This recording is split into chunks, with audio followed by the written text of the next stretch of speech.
Hi, I'm Kevin, and welcome to the channel.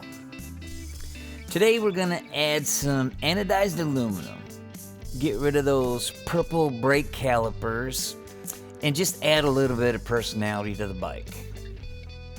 I saw with the bike had the anodized aluminum red fork dials, and the rear shock had some red on it. So I went ahead and went with the red to kind of color match the rest of the bike that way. There's not a bunch of different colors flip-flopping around. I think it turned out pretty awesome, to be honest with you. It's just enough to give it a little bit of that personal flair, and I really like it. So let me know in the comments what you guys think, if this is stuff you like to do to add a little personality to your bike. I'd love to hear about your customizations. I also wanted to give a heartfelt thank you to everybody who's been commenting, sharing, and subscribing to these videos.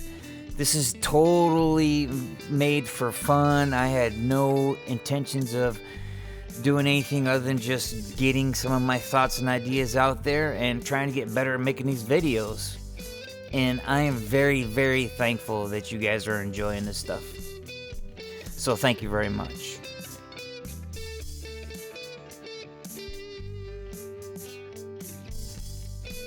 So let's get started with the grips. Everything I got on Amazon, and I will put a link in the description below. But these are red leather grips with a silicone insert. They are very soft and comfortable, and I just like the leather look too. They're easy to install. You just slide them over the bars and snug them down with the included Allen wrench. And you can put them on and remove them anytime without any kind of struggle. Now we move on to the threadless stem. I believe it's a 28 millimeter on the fork part and 32 or 34 millimeter for the handlebar section. I put a caliper on it and measured it before I ordered it. But that's another easy one. There ain't really nothing to it. You can pretty much see where it goes from there. Now, the mirrors were a little different. They're bar end mirrors, so they actually go inside the end of the handlebars. So when you put it in the end of the handlebar, you just snug it down, as you can see right there, and then you can adjust every little section of it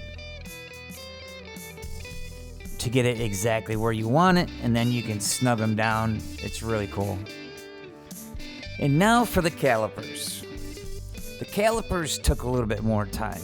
These are the Zoom H876E 4-piston e-brake brakes.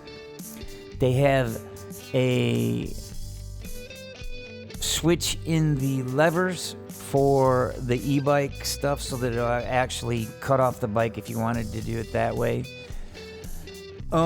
It's pretty easy to swap out the calipers and all that.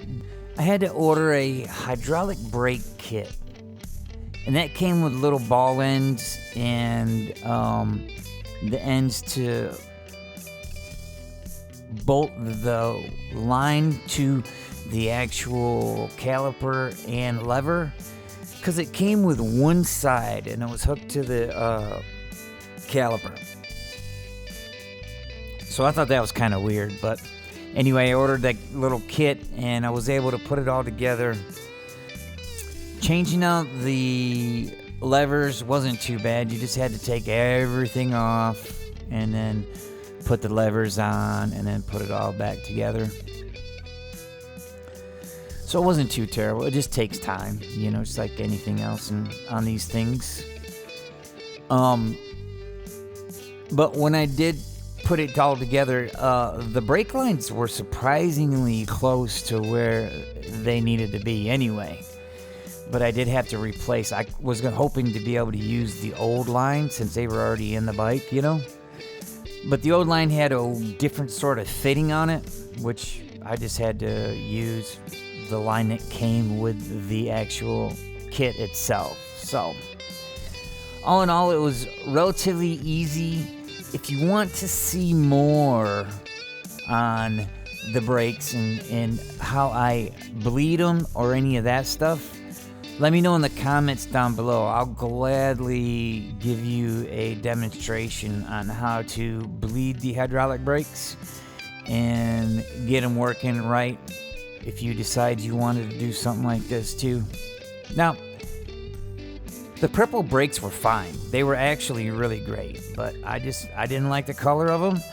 And these are the 4-piston brakes, which they just got a little bit better stopping power. So I was really actually happy with going with the upgrade. These were an Amazon buy too. Like I said, I bought everything on Amazon just to make it easy. And that's about it with that. So yeah, all in all, it was pretty easy. If you want me to go a little more in depth on any one of these projects, please let me know. I just sort of wanted to group it all together so that, like, you know, you could sort of just see that it was just, I mean, these are really small and easy projects to do anyway, for the most part. Now, bleeding the brakes can be a little tricky, but it ain't nothing that anybody can't tackle. If you can change the calipers out, you can figure out how to bleed the brakes, you know? So, like I said, if you want anything more in depth, please leave it down in the comments below, and I'll gladly go through a more step-by-step procedure, but this is just to give you an idea of what it looks like and how I did it. And so we'll leave you with a little more footage of the finished product, and let me know what you guys think. Do you like the red? If so, please let me know down in the comments. And we're going to get ready to do some more upgrades. I'm working on a battery upgrade and possibly bumping the voltage up and see if I can't get this thing to go 50 miles an hour. But we'll see. We'll see what's coming up next. So, thank you guys very much for watching. And I really love all your support. And I will keep putting these out as long as you guys are digging them. Thank you. Have a beautiful, beautiful day.